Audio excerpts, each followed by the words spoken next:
All right, thank you very much for that, ladies and gentlemen. My name is Avish Parashar, and I perform improvisational comedy. Now, improv is kind of an interactive art form, and it's early in the... I volunteered first. I know. Actually, you don't even need a mic. This is so easy. All right. Gary, I have this bell. I'm going to hand you this bell in just a moment.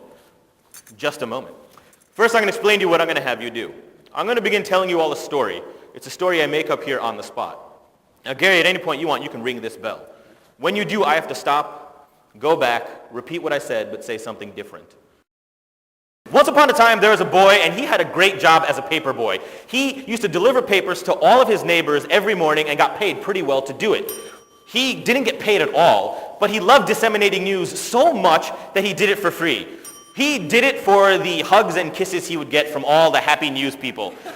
Now, one day, he delivered a paper, but the old man Johnson didn't give him a hug. And old man Johnson gave him a whack in the side of the head. And our hero's like, why did you hit me in the side of the head? And old man Johnson says, you didn't give me my paper yesterday. And the boy said, the boy started crying because he couldn't speak because he'd just been whacked in the head. And old man Johnson says, come on, they'll toughen you up. That which does not kill us makes us stronger. And took the boy and threw him into a tree. He threw him into the middle of oncoming traffic. And, all right, I'm going to stop there. Let's give Gary a hand. Thank you very much. So that's an example of improv comedy. It's not stand-up where you memorize a whole bunch of stuff. In improv, what we do is make stuff up as we go along.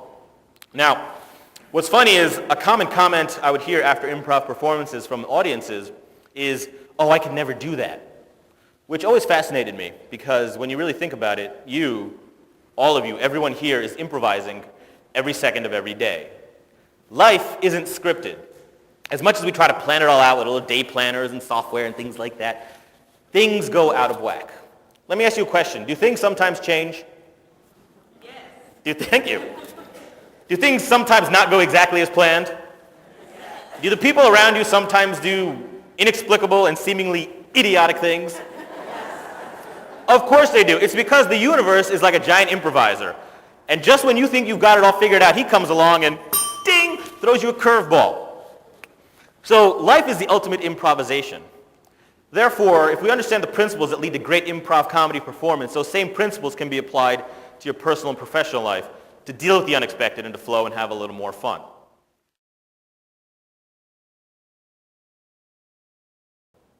But I think what's saddest of all is how we yes but ourselves. I should go to the gym, yeah, but I'm tired.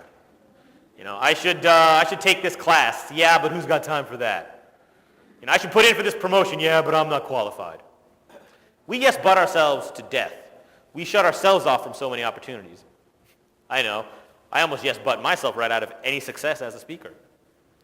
When I first started speaking, I went to an organization called the National Speakers Association.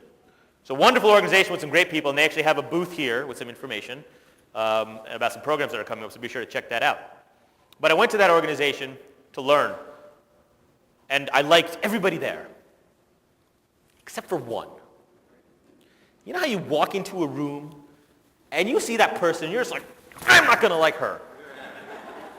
You don't even have to have a conversation, it's the vibe they send out, you know, just that attitude from the stance. You're like, I'm going to avoid that person, and I did.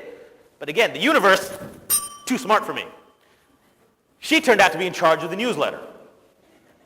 I wanted to contribute an article to the newsletter. So I walk up to her, say, all right, I got to talk to this person. I walk up to her and say, excuse me, Kristen? Unfortunately, her name was not Kristen.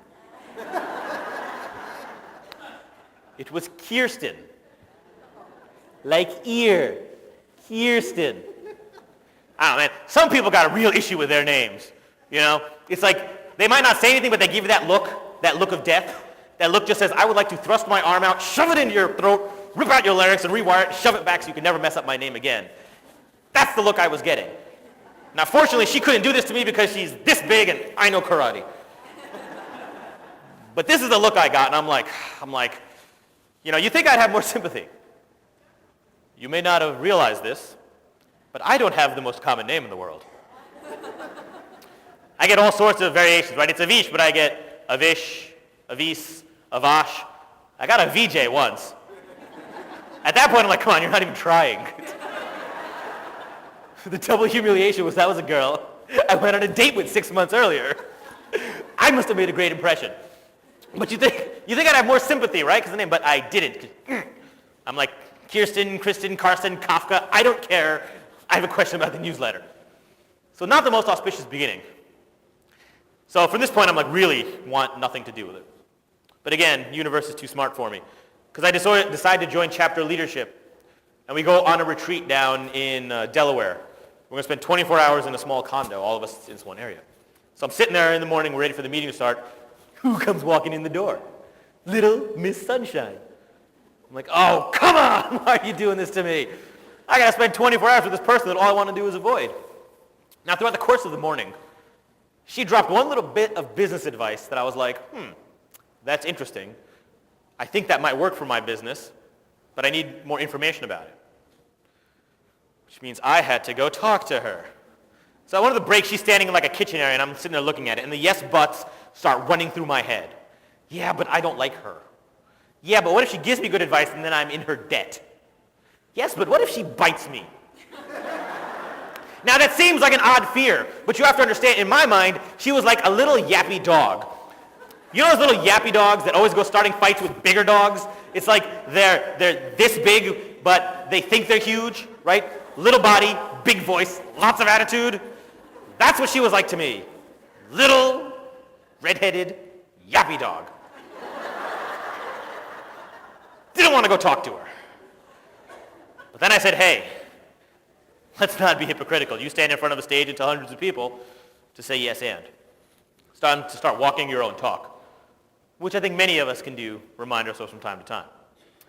So I say, all right, instead of saying yes but, yes and, what if she gives me a good piece of advice that helps my business? Yes, and if it helps me, does it really matter what the source is? So I suck it up, and I walk over to her and I say, excuse me, Kirsten, got it right. And I ask her a question, and her response comes back as informative, nice, and friendly. Like, huh. So I ask a second question. Again, informative, nice, and friendly. Second question leads to a conversation. It leads to us kind of chatting all retreat long. So much so that when we leave, we exchange business cards, say, we should talk at, let's get together for lunch or something. So we get together for lunch. Now lunch is normally like an hour, 90 minutes, 2 hours tops. We ended up sitting in a Panera Bread for 5 hours, just talking about our businesses and getting to know each other and learning we have a lot in common. Now before you get ahead of me here, I know you're thinking, ooh, this is like a John Cusack movie. I bet they formed a relationship. No, in fact, we did not form a relationship, although for the sake of my storytelling, it would be really cool if we did, but make a great story. But no, we didn't, but we did become really good friends. We end up talking all the time. She's one of my closer friends now. More importantly, more relevant to you in a business context, she became one of the best business contacts I ever had. The first year I really started seeing success in this business, I could look back at my work and track 50 to 75% of my work somehow back to her. Whether it was through somebody she referred me to or a good piece of advice she gave me which I implemented. In fact, now me and her are even working together doing a series of presentation skills seminars. Me and the yappy dog. So she's now become a business partner. And this is a person who I made that snap judgment, which we all do, right off the bat. I even looked for the focus thing, I looked for the evidence to support my snap judgment, which I found.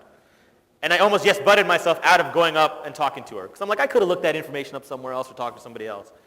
With that one simple saying yes and in that one moment absolutely changed both my life, because she's a great friend, and my business, because it led to a lot of success. So the question now is, as always, what are you saying yes but to in your own life?